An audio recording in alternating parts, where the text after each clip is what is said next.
Abraham Lincoln said, "Nearly all men can stand adversity, but if you want to test a man's character, give him power." Such a good quote there.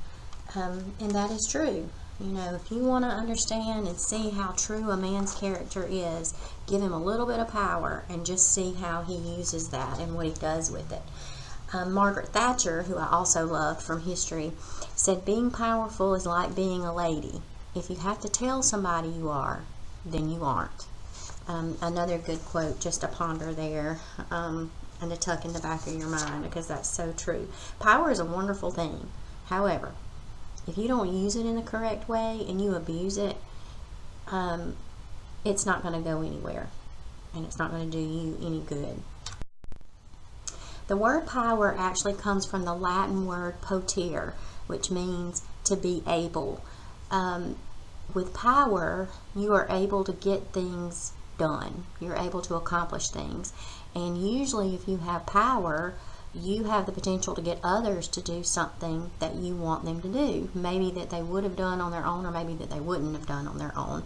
And you have the potential to be able to influence either a group or an individual and their behaviors. So you also have the potential to maybe change a group of attitudes, or even the behaviors of people and groups, and hopefully make a positive impact on them. Now, think about this. If you have a position of authority, then you have power. You have legitimate power, because with a position of authority comes a little bit of power, simply because it comes with a position.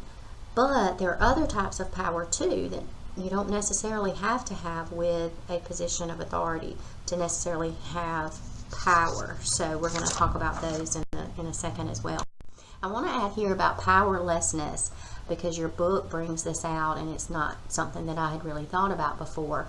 You know, there is an old adage that power corrupts, but, you know, in a sense, powerlessness can corrupt too. Now, power can cause corruption, don't get me wrong. We see that a lot with a lot of our political leaders. Sometimes they abuse their power. But if you choose to be powerless, then that can also cause corruption, stagnation, and things like that. So something that you need to remember, power is universally available for you. It has a finite quality. However, you can gain power, but you can also lose it. So make sure that you remember that as well. So let's look at the different types of power that you can have and the different sources that you have. I'm going to start there on the second one, because I think it should have been at the top. Legitimate power, of course, comes from a position of authority.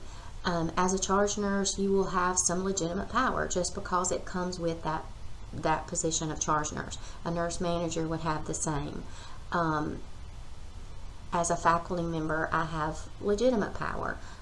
Some degree of power over you as the student, just because that comes with my position. So as BSN coordinator, you would have a different type of power, or different amount of power that comes with that position.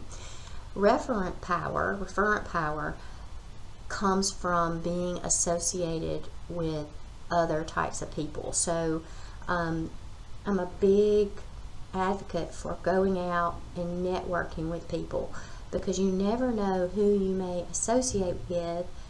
That can give you a little bit of degree of power.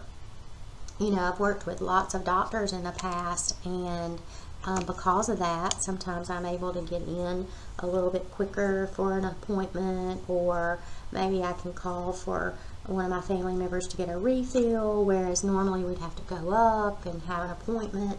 So sometimes knowing the right people and being associated with the right people can give you a certain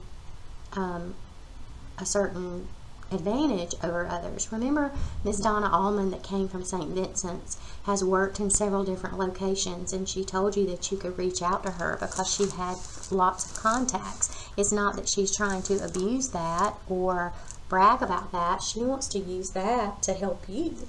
So that's a good thing. Coercive power is that you use, and sometimes can be abused, because you can put the fear of people and make them do things.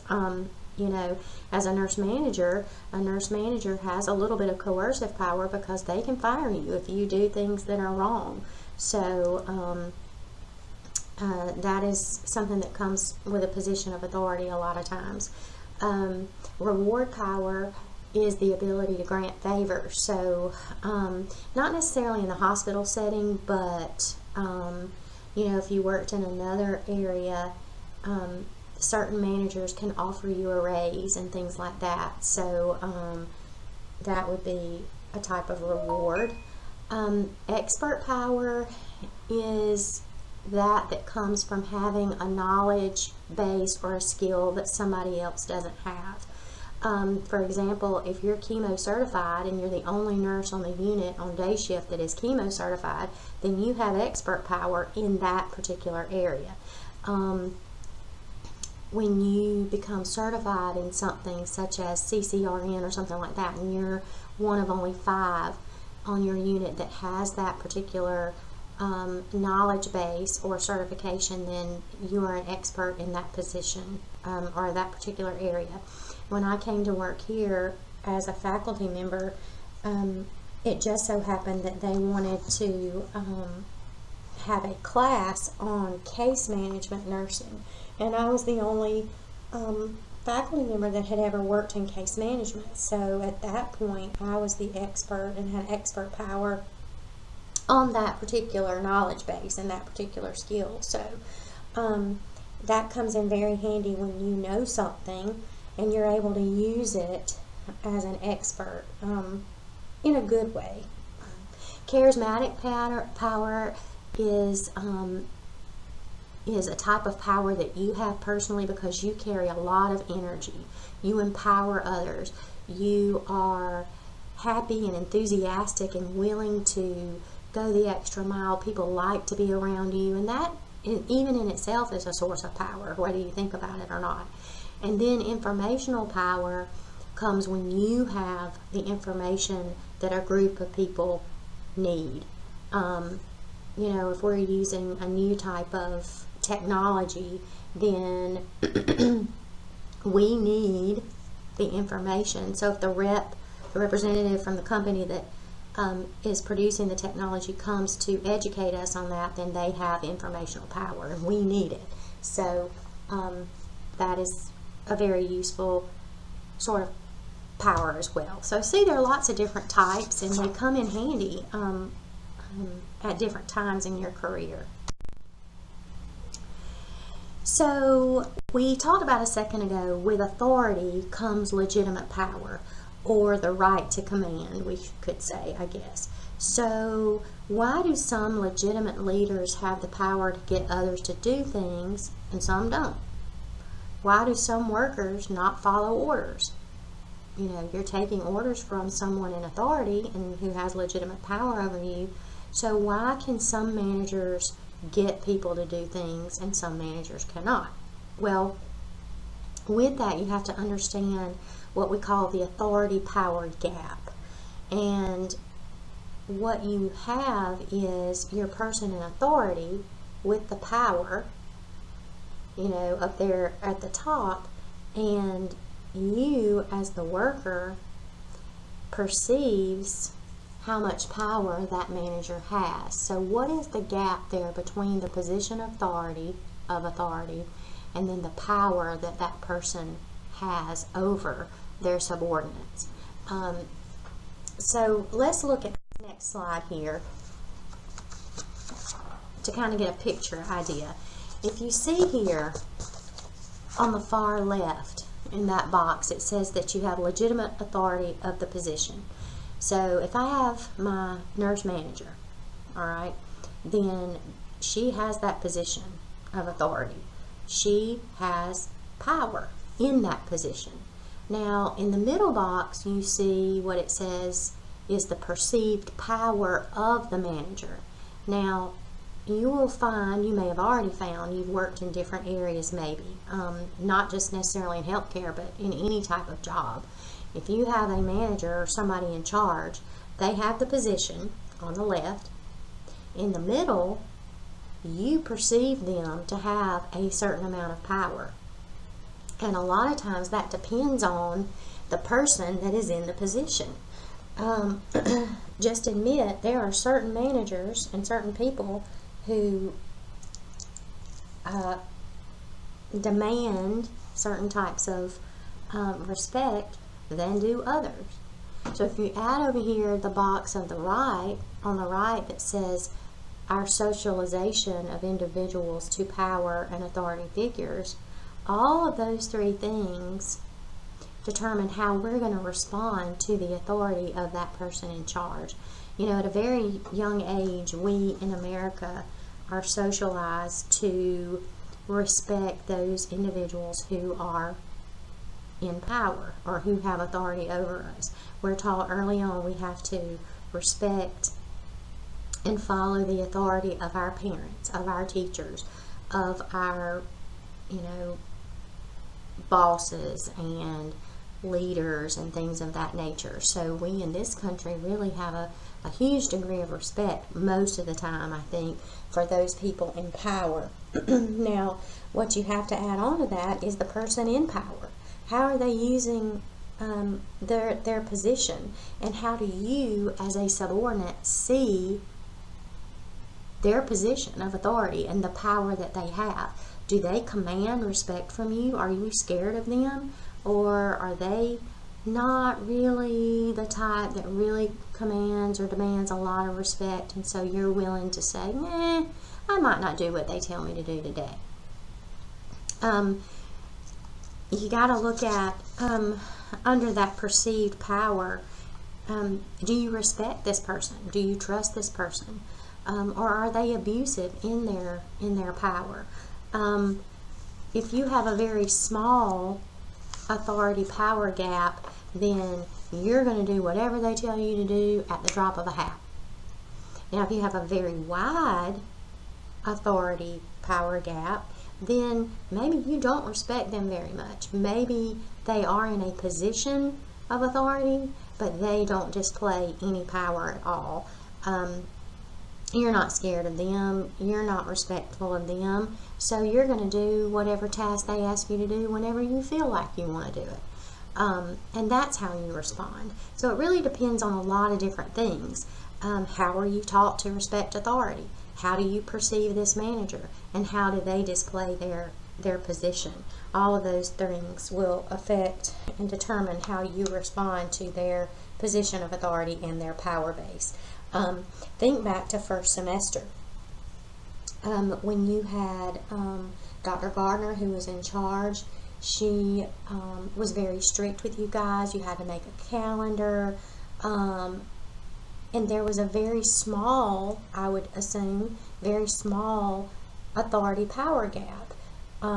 She was in a position of authority, and I would assume that as a first semester student, you being scared, and not really knowing what to expect, you perceived that she had a lot of power, and so you responded to that authority in a very respectful, diligent way.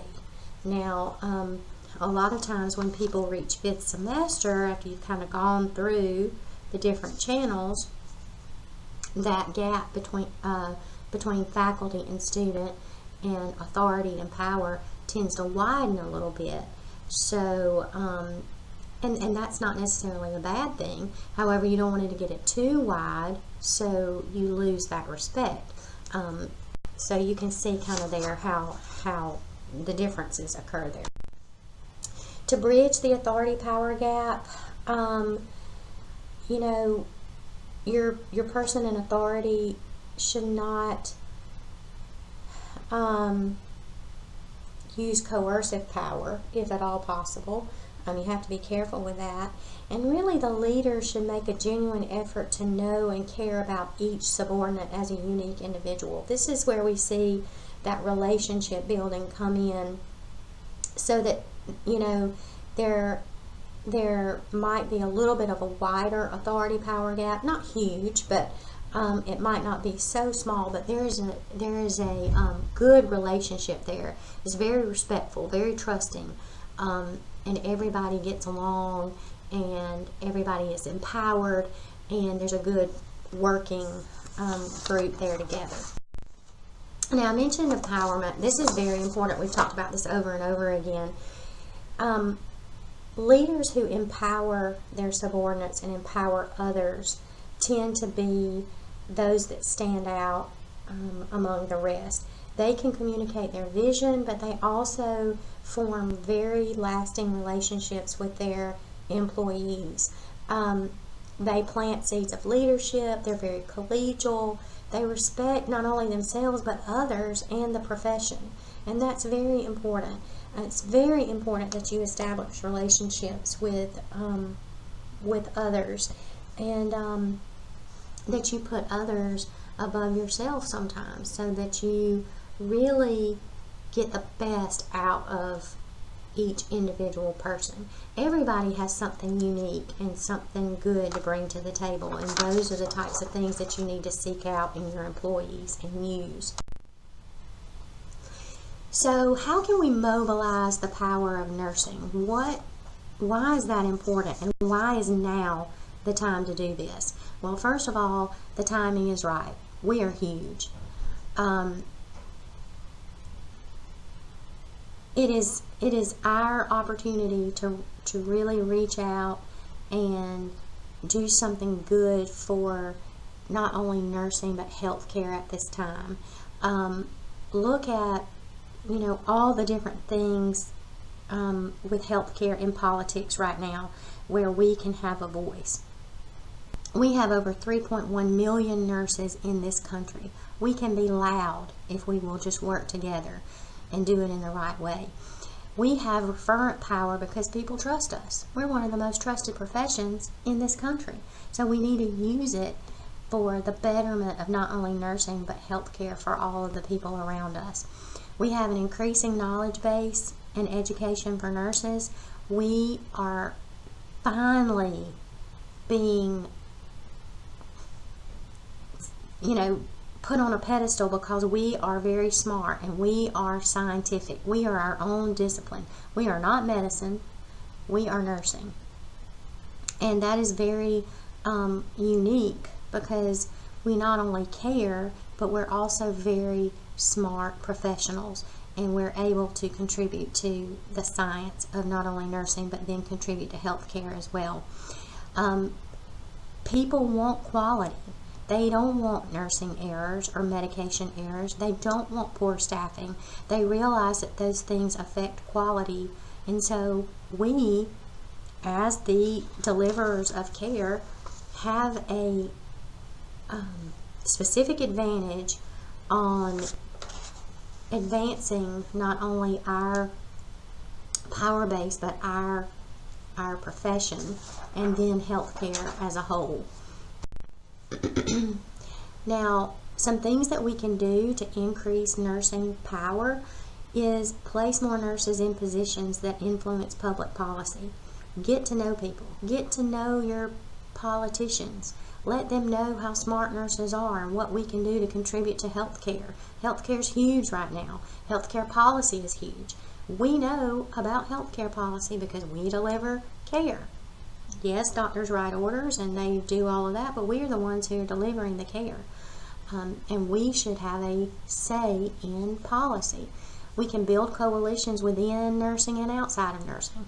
Promote research. Be involved in research and evidence-based practice. Support our nursing leaders.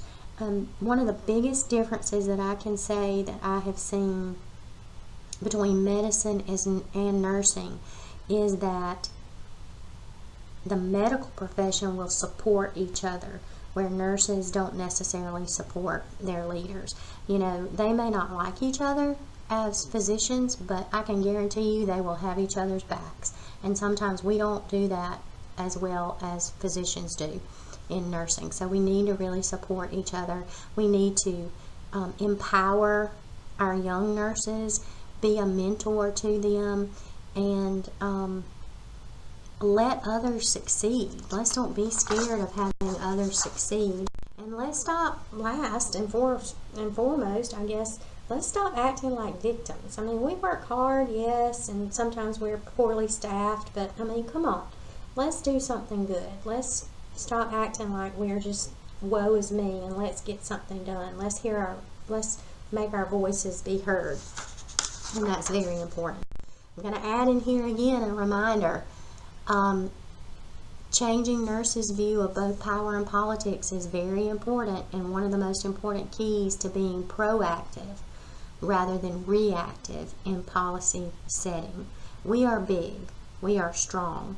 We have and can have a very loud voice if we will work together and remember what the big picture is: delivering quality care and improving healthcare outcomes. So it's not all about us, it's about good outcomes. A nurse who lobbies for changes in evidence-based nursing practice is using a reactive approach to policy setting. And of course, that would be false, because that is more of a proactive stance instead of a reactive stance. If you're lobbying for changes, then you're being very proactive and not reactive. Now, what can you do personally to build your personal power base? And in this sense, I want to add here, I want you to use power in a good way. This is not power to break anybody down or be on top of the world. This is using power so that you can do good for other people. And some of the best things that you can do is to maintain your personal energy. Power and energy go hand in hand, but you have to take care of yourself. You can't run yourself ragged. You can't work every single extra shift that they ask you to work. You've got to practice self-care, and sometimes that means you have to say no. And in order, and when you do that, you build your energy, you keep your energy up, and you are very positive at that point. You also want to present a powerful picture to others. With that, you need to be confident. You may not feel confident inside, but you need to exude confidence on the outside, whether you feel it inside or not. Stand tall, be clean, be dressed well, wear your uniform nice and neat, and look good. That, the better you look, the more confident you appear, and the more powerful you appear. I'm not saying, you want to exude and display dominance, rather confidence. You need to work hard, be a team player. Seek out and know those people who are in power in the organization that you work for. Now, I don't mean be a brown noser. I just say know them, know their positions, speak to them, let them know you, be visible. Learn the symbols of the organization, know what's important. Learn how to use those priorities and be a part of those priorities. Increase your professional skills and your knowledge. Get a certification. Know how to access ports. Know how to give chemo. Whatever it is on the unit that you're working on, get some increased knowledge so that you have a little bit of knowledge power. And that's a good thing. Maintain a broad vision. Use the experts around you and seek their counsel. Be a sponge. Soak in as much as you can, but be flexible. Be visible. Be a voice in your organization. Get on a committee. Learn to accept compliments. Maintain a sense of humor. That's very important. And always, always empower others. Don't dominate others. Empower others. That's very important. And it makes you grow. And remember, power can be gained, but power can be lost. So you have to be careful how you use the power that you get, because I guarantee you it can be lost just as easily as it was gained. Now, how do you offset the politics of an organization? You need to be an expert handler of information and communication. Seek the right information. Make sure you know all of the information before you say something. And then communicate effectively. It's very important that you communicate effectively. with your peers. That includes other nurses, with your patients, with physicians, with a radiologist, with a janitor. Communicate effectively. Be a proactive decision maker. Expand your personal resources. Save money. Become financially responsible. Trust me, you will use that eventually. Develop political alliances and coalitions if you can. And be sensitive to timing. If you're trying to get out there and build yourself up, there's nothing wrong with that. But don't just think about yourself. You know, if you want to go to a certification class and, you know, today is the day for me to put in and submit this this form for being able to go to this class or whatever, and my nurse manager has just come back from having surgery and she's been off for a week and now I know she's swamped with work, don't go in and bother them. I mean, be sensitive to timing. Be sensitive to what's going on with somebody. This comes with building relationships and understanding other people and putting other people over yourself sometimes when you need to. Again, identify your subordinates and embrace their accomplishments genuinely. When somebody does something well, praise them. Identify somebody's strengths and use them. When you empower others, you empower yourself. I cannot say that enough. And leave your ego at home. I mean, again, I can't say the best way to gain power is to do for others. Put others first, and you will gain your power in many, many ways. And it will come back and be the best thing that you could ever have done.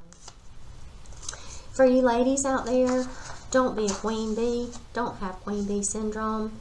You know, we are in nursing and you are in a female-dominated profession. And every now and then there will be a queen bee who has struggled to get to where she is. And now that she's there, she's not going to help anybody else. This is not who you want to be. This goes back to empower, empower, empower others. Remember where you came from and be happy that others can achieve the same goals. Don't squelch them. Don't abuse your power if you have it. Use it to benefit others in the profession. Last, to be able to keep power, remember we've said a couple of times, you can gain power, it takes time, and you can lose it very fast. If you want to keep power, remember these 4 different things. Maintain a small authority-power gap, but don't misuse your power. You can have a small authority-power gap, but still be a leader that people love because they respect you, they trust you, and usually that comes because you respect them and you treat them well. Empower your subordinates whenever possible. Use authority in such a manner that people view what happens in the organization as necessary, not because it is going to hurt them or you don't like them, but hey, this is what's happening, this is why, this is what we're going to have to do, let's work together to make it the best that it can possibly be. And if you need to, use political strategies to maintain power and authority when necessary. But again, don't abuse that power. Use it to your advantage and for everybody else's advantage as well. Empower others, use it to help others, and I promise you, you will maintain your power.